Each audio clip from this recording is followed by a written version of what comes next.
तथा मेरे पास नहीं रही है। आज बेटा मैया से बस इतना ही कह रहा है, माँ जो भी कुछ तुम्हें कहना हो वो भी कह लो, और चलती बेरा बस मुझे एक बार अपने सीने से लगा करके थोड़ा सा प्यार दे दो माँ।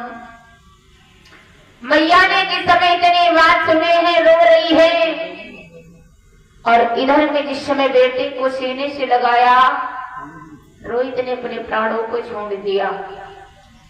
उस माँ पे क्या गुजरती होगी भैया, जिस माँ का बेटा बिछड़ रहा हो मैया से। ये तो वो माँ ही जान सकती है बेटे का दर्द। भगवत प्रेमियों, आज इधर में मैया ने जिस समय देखा मेरा लाला इस दुनिया में नहीं रहा है, मेरा लाला मुझे छोड़ कर चला गया है, क्या करूं, कहां जाऊं, किससे मैं अपने दिल का हाल बताऊं, कौन है मेरा इस दुनिया में। भगवत प्रेमियों, आज मैया ने जिस समय लाला को देखा है हृदय से लगा लिया, बस किसी से नहीं भगवान से प्रार्थना करने लगी, हे प्रभु ये तुमने क्या किया, एक मेरा जीवन का सहारा था वो भी तुमने मुझसे दूर कर लिया, तुमने छीन लिया। तुम्हारे पास में किस चीज की कमी थी जो तुमने मेरे बेटा को मुझसे अलग कर दिया। प्यारी, आज बेटा को गोद में ले लिया और मरघट की ओर जा रही है। सोच रही है भगवान न जाने मैंने कौन सा वो कर्म किया था जो इस जन्म में मुझे इतने कष्ट इतनी तकलीफें उठानी पड़ रही हैं। आज जिस समय मरघट पे आई है तो देखा कि मेरे पिया ही उस मरघट के रखवाली कर रहे हैं। ध्यान देना माताओं, इधर में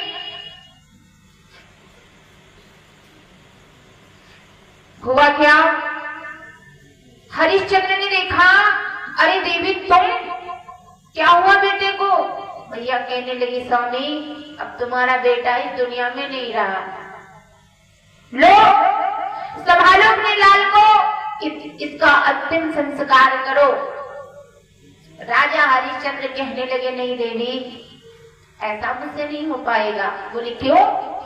बोले जब तक कि तुम कफन मुझे नहीं दोगी तब तक मैं इसका अंतिम संस्कार कैसे करूंगा। भैया कहने लगे, पिया तुमने भी मेरा साथ छोड़ दिया। अरे मैं कहां से कफन लाऊं, मेरे पास है क्या। बोले मैं कुछ नहीं जानता हूं। अरे धर्म के नाम पे तुम्हें सब कुछ करना पड़ेगा। भैया कहने लगी, पिया मेरे पास कुछ नहीं। बोली तो जाओ बेटे को लेकर के वो मर्जी होता चली जाओ। उसी समय मैया ने जो साड़ी पहन रखी थी आज उस साड़ी का पल्लू फाड़ा और दे दिया। बोली लो स्वामी। अब तो इसका अंतिम संस्कार करो। आज राजा हरिश्चंद्र ने इस समय उस साड़ी को लिया, मैया आज हाय बेटा कह करके चली गई और एक मंदिर में जाकर के रोने लगी। आज जिस समय मंदिर में रो रही है, तब तक विश्वामित्र मुनि फिर से आ गए और उन्होंने कहा, एक वालो, एक मंदिर में डायन आ गई है, हाँ, और अपने अपने बच्चों को जरा संभाल के रखना। क्यों? क्योंकि वो डायन जिस किसी बच्चे को देख लेती वो कच्चाई खा डालती है। उसी समय विश्वामित्र ने इतनी शब्द जिस समय कहे हैं, फिर राजा हरिश्चंद्र के पास में आए और राजा हरिश्चंद्र के मालिक ने एक तलवार दी, बोले जाओ जो मंदिर में डायन आई है उसको मार करके हमारे तक आओ। राजा हरिश्चंद्र ने जिस समय तलवार ली और मंदिर में आए, केतु को पकड़ा, उसी समय देखा, अरे ये तो मेरी ही पत्नी है। बोली भैया क्या करने आए? बोले तुझे मारने के लिए आया हूं। बोली क्यों? बोली तू बच्चों को कच्चा खा डालती है, मुझे लग रहा है कि तूने अपने बच्चों को अपने हाथों से खाया है। बोली नहीं, ऐसा मत बोलो, मैंने अपने बच्चे को नहीं खाया है। जिस समय तलवार को उठाया और प्रहार करना चाहा, उसी समय आकाशवाणी हुई, ए राजा! हुआ क्या भैया? कि चतुर्भुजी भगवान रे राजा के आगे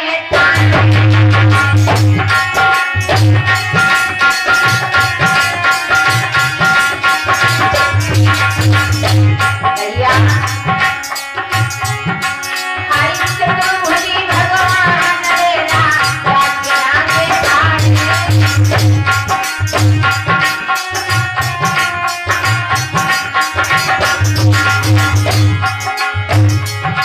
महाराज के खाने लगे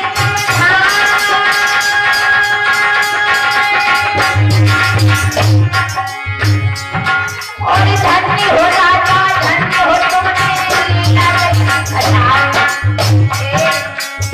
आए मेरे राजा रे, ओरे राजा रे, तेरे सपनाए कोई पाने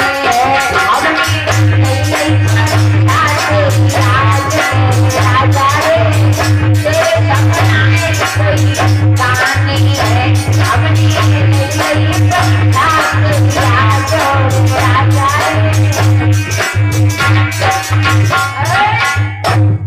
भैया आज भगवान चतुर्भुजी में प्रकट हो गए। बोले रुक जाओ राजा हरिश्चंद्र। मैया ने जिस समय देखा, नजर को घुमा करके राजा हरिश्चंद्र ने देखा, अरे साक्षात भगवान प्रकट हैं। भगवान कहने लगे, राजन वास्तविक में मैंने तुम्हारी लीला, तुम्हारी परीक्षा करके देख ली। धन्य हो तुम राजा, तुम्हारे जैसा इस राजा दुनिया में होना संभव है। बोले क्या मतलब भगवान? बोले मैं तुम्हारी परीक्षा ले रहा था।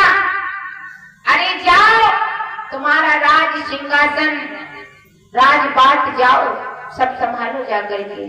राजा हरिश्चंद्र मैया तारामती कहने लगी, भगवान इससे अच्छा किसी की मौत ले लेना, लेकिन ऐसी परीक्षा मत लेना।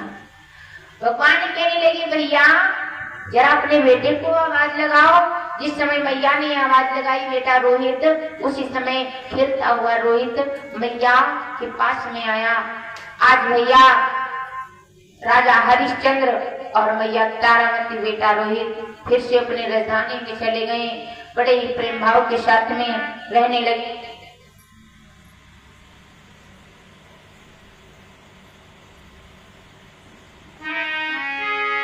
कहना है भैया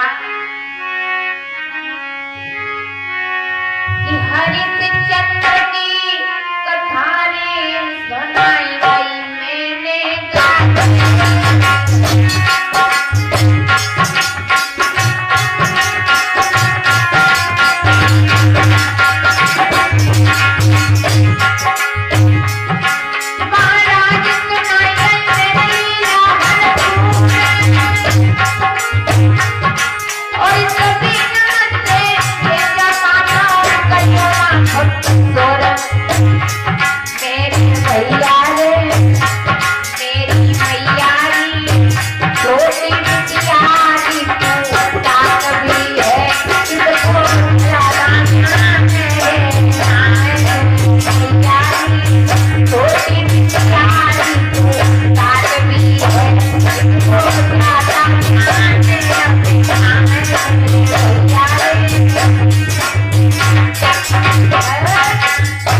गुरु महाराज